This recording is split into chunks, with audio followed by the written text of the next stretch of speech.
أعوذ بالله أعوذ بالله من الشيطان الرجيم بسم الله الرحمن الرحيم رب اشرح لي صدري ويسر لي أمري واحلل عقدة من لساني يفقهوا قولي ربي يسر ولا تعسر وتمم بالخير اللهم لا سهل إلا ما جعلته سهلا وأنت تجعل الحزن إذا شئت سهلا آمين. So today we'll be starting off with the 64th ayah. So uh,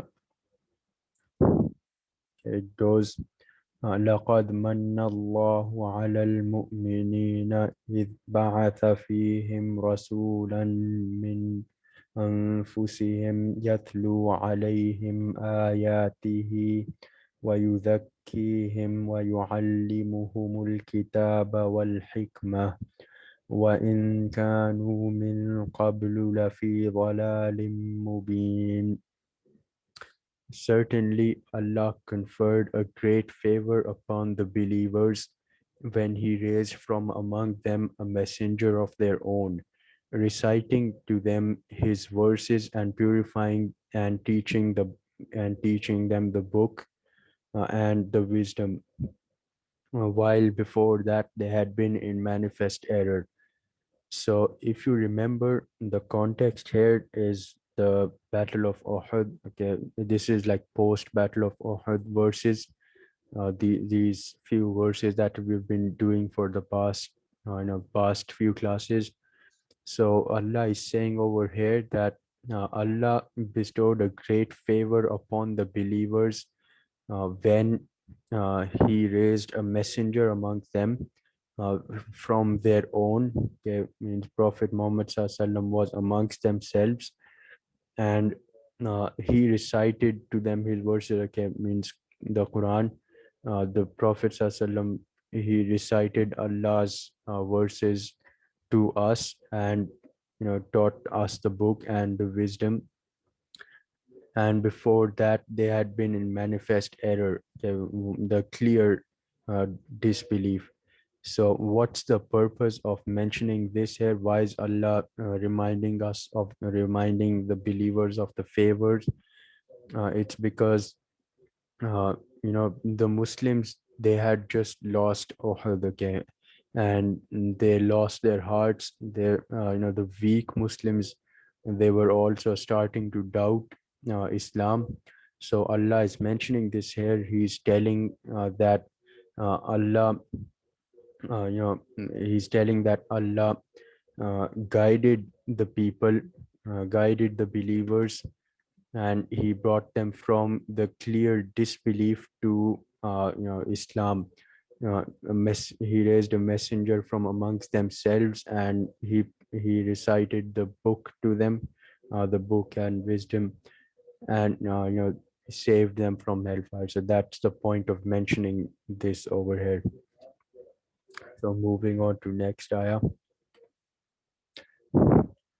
أولما أصابتكم مصيبة قد أصبتم قد أصبتم مثليها قلتم أن هذا قل هو من عند أنفسكم إن الله على كل شيء قدير.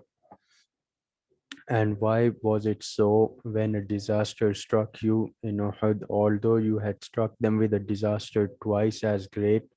You said, from where is this? Say, it is from yourselves. Indeed, Allah has power over all things.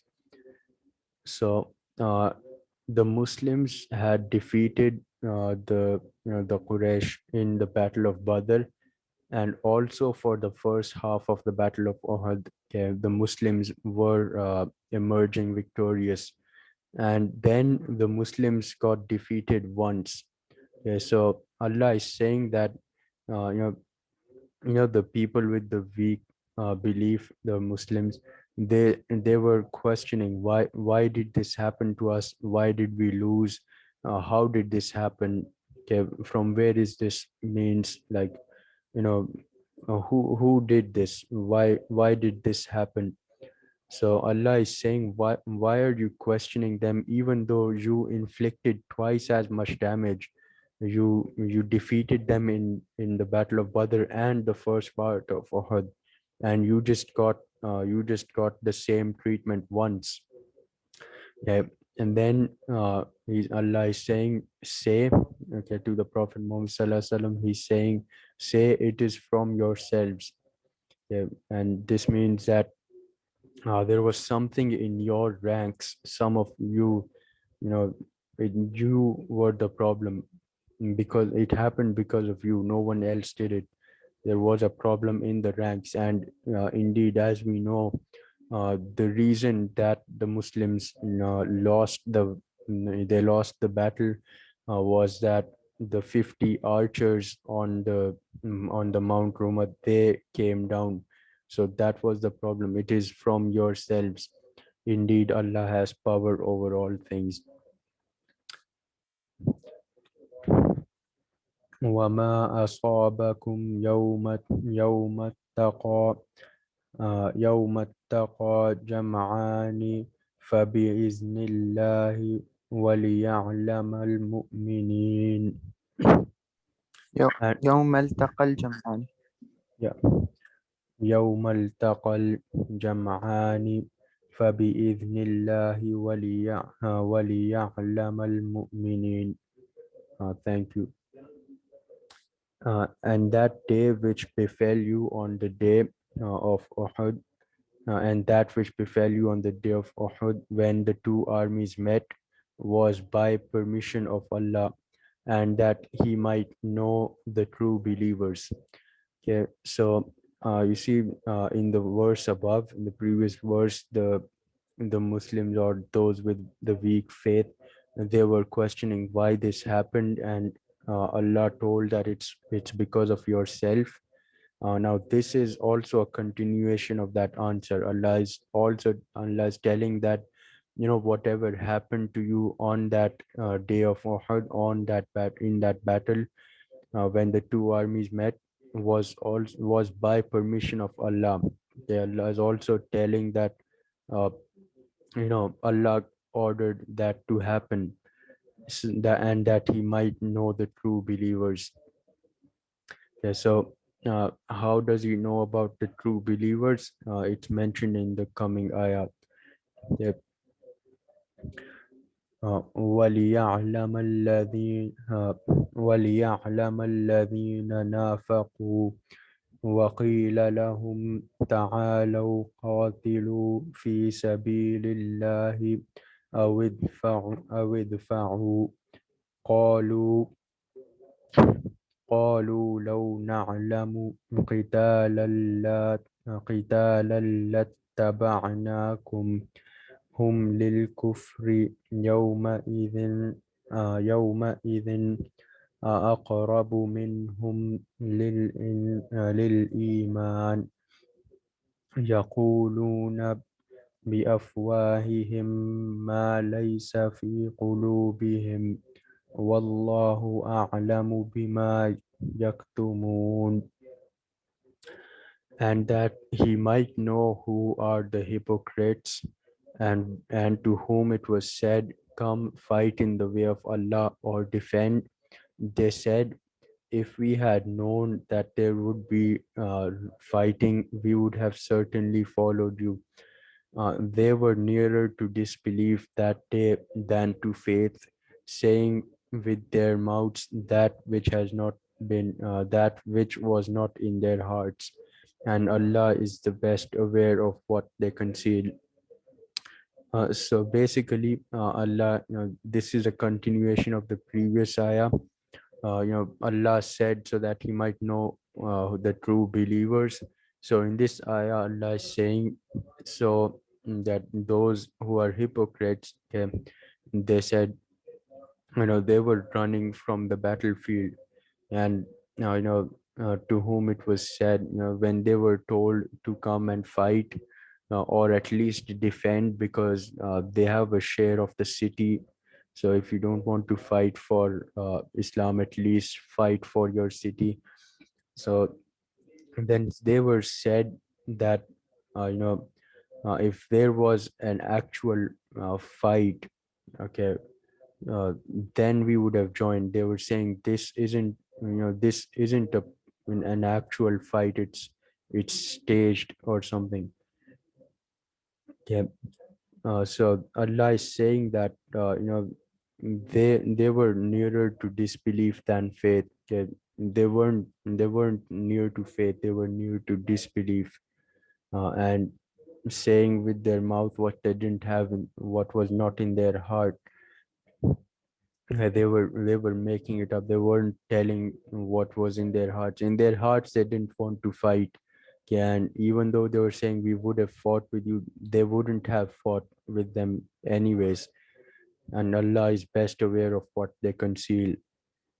So simply, those 300 munafiqeen that left, before the battle, those were also clearly exposed, and also, after the battle, those who, they wept and they regretted way too much, then those were also, exposed. So moving on to the next ayah. الذين قالوا لإخوانهم وقعدوا لو أطاعونا ما قتلوا قل ف قل فادرءوا عن أنفسكم الموت إن كنتم صادقين. Those who said about their brother while sitting at homes, if they had obeyed us, they would not have been killed. Say, O Muhammad, then avert death from yourself if you're truthful. Okay, and this is also talking about the munafiqeen, those who said about their brothers. By their brother means, those who went to the battlefield while sitting at homes. Okay, so the munafiqeen, they were just sitting at their homes. I know they didn't go for the battle. Right, it's talking about those 300.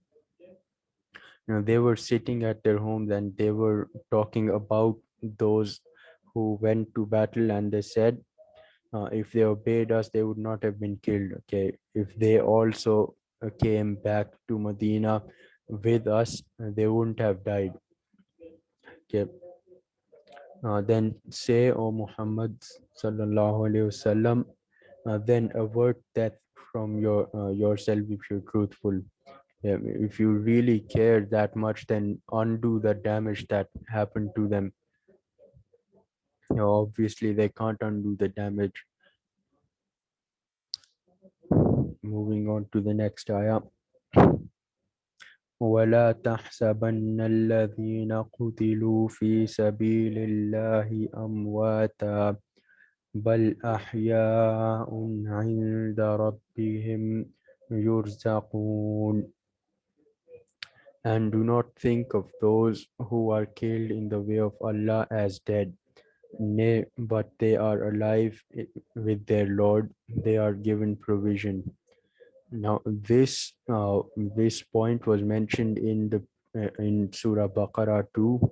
But one difference between the verse in Surah Baqarah and this verse is that over here the wording used is more strict.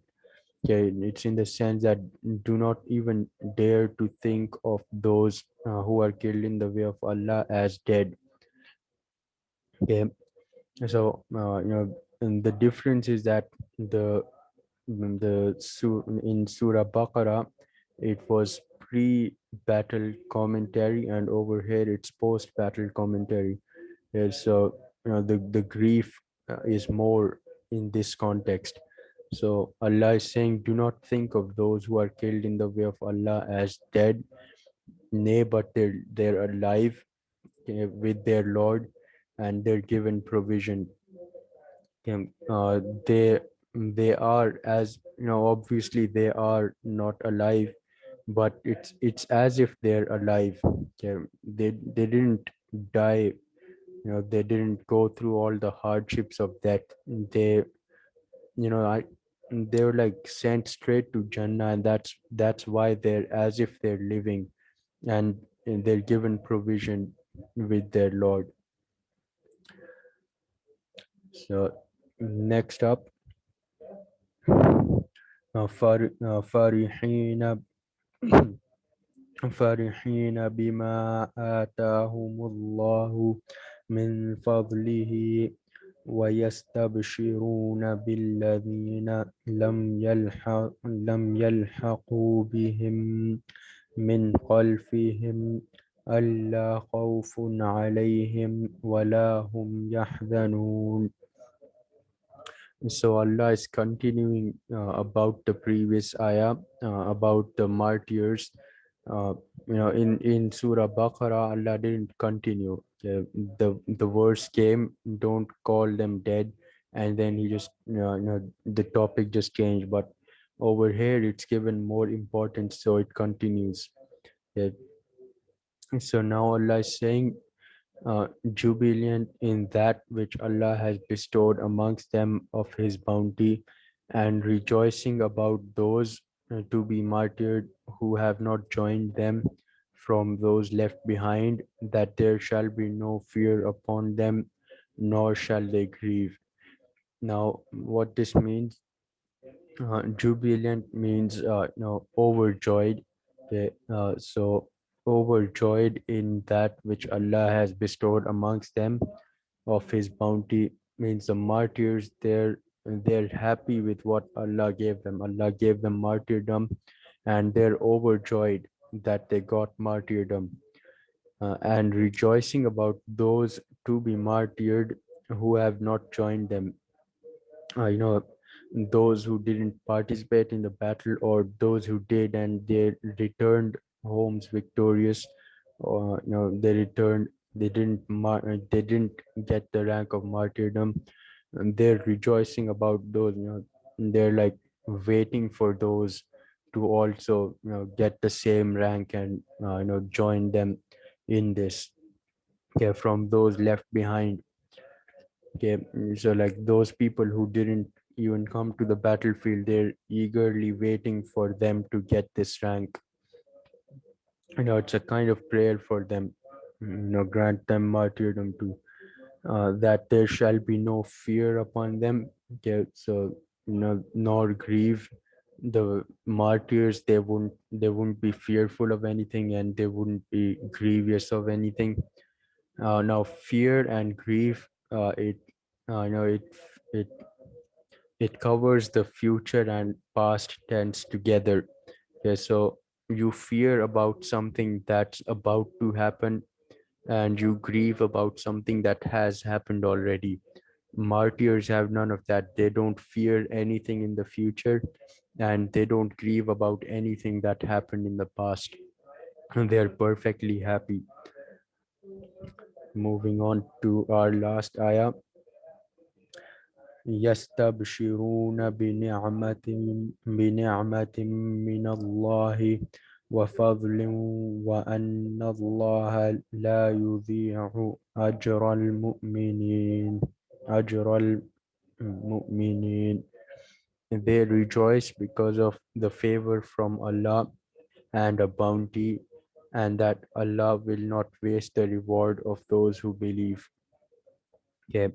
Allah gave them this favor, this blessing of martyrdom, and they rejoice because of that. They rejoice because of the favor Allah gave them, and Allah will not waste the reward of those who believe. Okay. They believed, they embraced Islam, they worked hard for it, they struggled, and then they got martyred, and Allah will give them their full reward for it. Like, none of that will get wasted. All that effort, it will be helpful. It will take them to Jannah, and it gave them the rank of martyrdom. Allah does not waste the rewards of those people. So we'll end our class here then. سبحانك اللهم وبحمدك أشهد أن لا إله إلا أنت أستغفرك وأتوب إليك. Assalamu alaikum wa rahmatullahi wa barakatuh.